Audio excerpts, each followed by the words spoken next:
Selamat malam Bapak Ibu Saudara.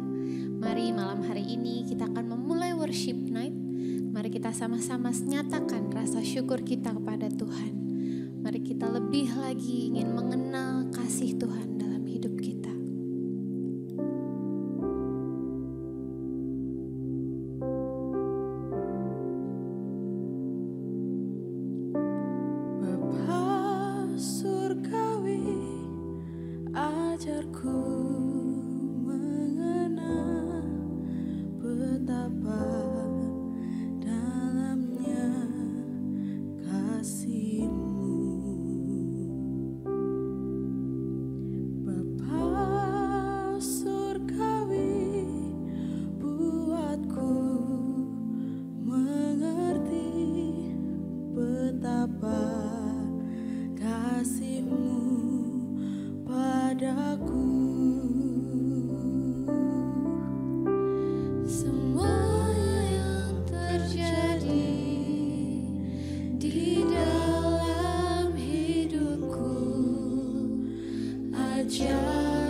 berkuasa. Kau memerintah selama-lamanya Tuhan. Haleluya, haleluya bagi anak tunggal Bapa kami satu-satunya, Yesus Kristus. Kami mengucap syukur Tuhan, karena Kau mengaruniakan anak-Mu bagi setiap kami. Sehingga setiap hari kami dapat merasakan hadirnya, merasakan kasih-Nya. Terima kasih Tuhan. Tuntun kami malam hari ini lewat firman-Mu. Kami mau mengalami Engkau lewat firman-Mu malam hari ini. Terima kasih Tuhan, hanya di dalam nama-Mu kami berdoa dan mengucap syukur. Amin. Ya, selamat malam Bapak Ibu Saudara. Renungan kita malam hari ini terambil dari Yesaya 58 ayatnya yang ke-6 hingga ke-9. Berpuasa yang ku kehendaki ialah supaya engkau membuka belenggu-belenggu kelaliman dan melepaskan tali-tali kuk, supaya engkau memerdekakan orang yang teraniaya dan mematahkan setiap kuk, supaya engkau memecah-mecah rotimu bagi orang yang lapar dan membawa ke rumahmu orang miskin yang tak punya rumah. Dan apabila engkau melihat orang telanjang, supaya engkau memberi dia pakaian dan tidak menyembunyikan diri terhadap saudaramu sendiri. Pada waktu itulah terangmu akan mereka seperti fajar, dan lukamu akan pulih dengan segera. Kebenaran menjadi kebarisan depanmu, dan kemuliaan Tuhan barisan belakangmu. Pada waktu itulah engkau akan memanggil, dan Tuhan akan menjawab. Engkau akan berteriak, minta tolong, dan Ia akan berkata, ini aku. Apabila engkau tidak lagi mengenakanku kepada sesamamu, dan tidak lagi menunjuk-nunjuk orang dengan jari dan memfitnah. Seorang yang suka menyalahkan segala sesuatu disebut penentang atau againstophist. Apapun yang kita usulkan, ia akan tentang dan ia akan mencari kesalahan dalam setiap hal yang kita lakukan. Ketika kita ingin menjadi orang yang realistis, ternyata kita lebih cenderung menjadi againstophist ini. Padahal itu tidak berkenan bagi Allah. Bapak Ibu Saudara, Yesaya mengingatkan kita bahwa gaya hidup berkorban yang Allah inginkan adalah melepaskan tali-tali kuk supaya kita memerdekakan orang yang teraniaya. Dan ayatnya yang ke-9 berkata, kita tidak lagi mengenakan kuk kepada sesama kita dan tidak lagi menunjuk-nunjuk orang dengan jari dan memfitnah. Saudara, apabila kita membuat seorang tertekan dan dengan kata-kata kita yang pedas mengkritik dan menyakitkan hatinya, maka kita harus bertobat dan berubah. Tuhan tidak ingin kita mencari-cari kesalahan, tetapi Dia ingin kita memerdekakan dan membebaskan orang lain. Daripada menyalahkan orang lain, lebih baik kita mengulurkan tangan untuk menolong.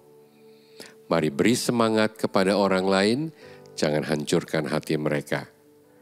Selanjutnya dikatakan di Yesaya 40, 28, 29, tidakkah kau tahu dan tidakkah kau dengar? Tuhan ialah Allah kekal yang menciptakan bumi dari ujung ke ujung. Ia tidak menjadi lelah dan tidak menjadi lesu, tidak terduga pengertiannya. Dia memberi kekuatan kepada yang lelah dan menambah semangat kepada yang tiada berdaya. Saudaraku, memberi semangat adalah salah satu sikap yang ditunjukkan oleh penyembah yang benar. Kapan terakhir kali kita memberi semangat bagi orang lain?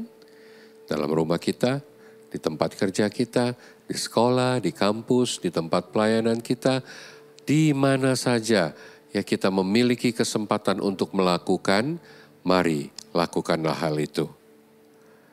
Hal yang akan terus menyenangkan Tuhan dari perenungan malam hari ini, ada dua hal yang ingin saya sampaikan. Yang pertama, saat saudara dan saya memberi semangat bagi orang lain, kita melakukan firman Tuhan. Tuhan disenangkan, orang tersebut dikuatkan. Itulah penyembahan kita. Nah, yang kedua, saat kita tetap bertahan dan menang dalam menanggung tekanan hidup, atau tepatnya saat menghadapi ujian hidup ini. Di dalam suratnya Ayub 23, 10, 12 tertulis, karena ia tahu jalan hidupku, seandainya ia menguji aku akan timbul seperti emas. Kakiku tetap mengikuti jejaknya. Aku menuruti jalannya dan tidak menyimpang. Perintah dari bibirnya tidak kulanggar. Dalam sanubariku kusimpan ucapan mulutnya.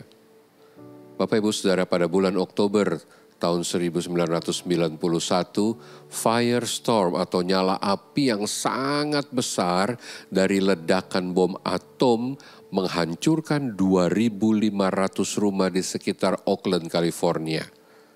Ketika orang-orang kembali ke rumah mereka yang telah hancur dan memeriksa reruntuhan, mereka hanya mendapati harta milik mereka telah menjadi abu.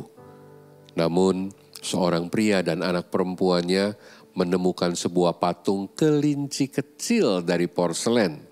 Mereka sangat heran karena benda yang rapuh dan mudah pecah itu justru masih utuh. Dan para korban lain juga menemukan tembikar dan barang-barang porselen lain yang selamat dari amukan firestorm tersebut. Pada hari Minggu setelah bencana itu, pendeta setempat membawa sebuah vas yang masih utuh dan meletakkannya di mimbarnya. Vas itu adalah satu-satunya benda yang ia temukan di reruntuhan rumahnya. Ia bertanya kepada jemaat, Anda tahu mengapa benda ini masih utuh, sedangkan rumahku justru hancur? Ia menjawab pertanyaannya sendiri dengan berkata, karena benda ini pernah melewati api sebelumnya. Saudaraku, dapatkah cobaan-cobaan hidup yang sangat berat kita pandang sebagai suatu berkat?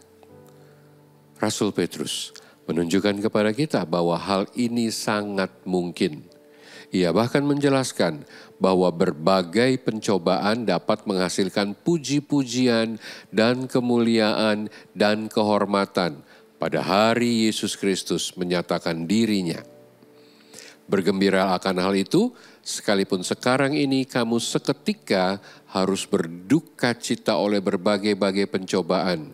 Rasul Petrus menyatakan lebih lanjut, maksud semuanya itu ialah untuk membuktikan kemurnian imanmu. Dan jauh lebih tinggi nilainya daripada emas yang fana, yang diuji kemurniannya dengan api, sehingga kamu memperoleh puji-pujian dan kemuliaan dan kehormatan pada hari Kristus menyatakan dirinya. Terambil dari 1 Petrus 1 ayat 6 dan 7. Bapak Ibu Saudara, cobaan-cobaan yang sangat berat memang dapat begitu menyiksa. Tetapi apabila kita memikul cobaan itu dengan kasih karunia Allah, iman kita akan muncul dari tungku yang berkobar-kobar, bahkan lebih murni dan lebih kuat daripada sebelumnya. Saudaraku, api memurnikan emas, tetapi ujian dari Tuhan memurnikan setiap kita umatnya. Saat Ayub menerima kabar tentang semua yang dia miliki habis dalam sekejap dan semua anaknya mati akibat angin ribut, apa yang ia lakukan? Ayub 1, 20-22 tertulis, maka berdirilah Ayub, lalu mengoyak jubahnya dan mencukur kepalanya, kemudian sujudlah ia dan menyembah. Katanya, dengan telanjang aku keluar dari kandungan ibuku, dan dengan telanjang juga aku kembali ke dalamnya. Tuhan yang memberi, Tuhan yang mengambil, terpujilah nama Tuhan. Dalam kesemuanya itu, Ayub tidak berbuat dosa dan tidak menuduh Allah berbuat yang kurang patut. Tetap tegar dan menyembah Tuhan di saat semuanya hancur dan hilang dari sisinya. Itu yang menjadi kekuatan yang membuat kita belajar dari Ayub. Bapak, Ibu, Saudara, penyembahan kita harus terlihat dari sikap hidup kita. Yang pertama tadi, saat kita memberi semangat kepada orang lain. Tetapi yang kedua, saat kita menguatkan diri kita sendiri, menyemangati diri kita sendiri di saat-saat yang sulit. Dan tetap dapat menyembah Tuhan dalam kondisi apapun yang kita alami. Biarlah firman malam hari ini menguatkan Bapak Ibu untuk menjadi penyembah-penyembah yang tidak terpengaruh kondisi, tetapi memberi semangat dan menyemangati diri sendiri untuk tetap berdiri teguh, tetap menyembah Tuhan di dalam segala situasi. Amin.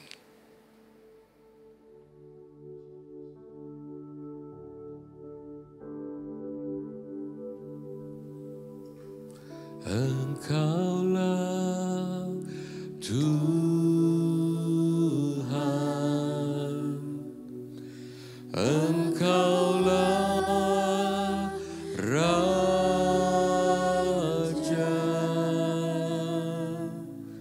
berdaulat atas hidupku, ku berserah penuh, Kaulah Tuhan.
Kami percaya Engkau berdaulat atas hidup setiap kami. Karena itu tolong kami untuk melakukan firman-Mu. Untuk menjadi pertolongan yang membawa semangat. Yang membawa kekuatan, yang memulihkan kelemahan saudara-saudara kami lewat setiap perkataan kami. Tetapi sekaligus kami menguatkan diri kami sendiri. Supaya saat kesulitan datang itu tidak mengubah hidup kami. Untuk tetap meninggikan dan memuliakan nama-Mu. Sehingga dalam keseluruhan kehidupan kami, Engkau dinyatakan. Bapak Ibu istirahatlah dalam damai sejahtera Tuhan. Biarlah malam hari ini roh kita terus terkoneksi dengan Tuhan. Karena kita mengerti Allah berdaulat atas segala sesuatu. Biarlah malam ini kita terus memuliakan Dia di dalam segala tingkah langkah kita. Bahkan dalam waktu-waktu kita beristirahat. Kita tetap meninggikan nama-Nya. Tuhan memberkati saudara, yang melindungi saudara, yang menghadapkan wajahnya kepada saudara, menyinari saudara, memberi saudara kasih karunia dan damai sejahteranya. Berkat pemeliharaan Tuhan tersedia bagi setiap saudara kekal selama-lamanya. Dalam nama Tuhan kita Yesus Kristus yang terima berkat bersama kita katakan, amin, amin. Selamat malam Bapak Ibu, Tuhan Yesus memberkati.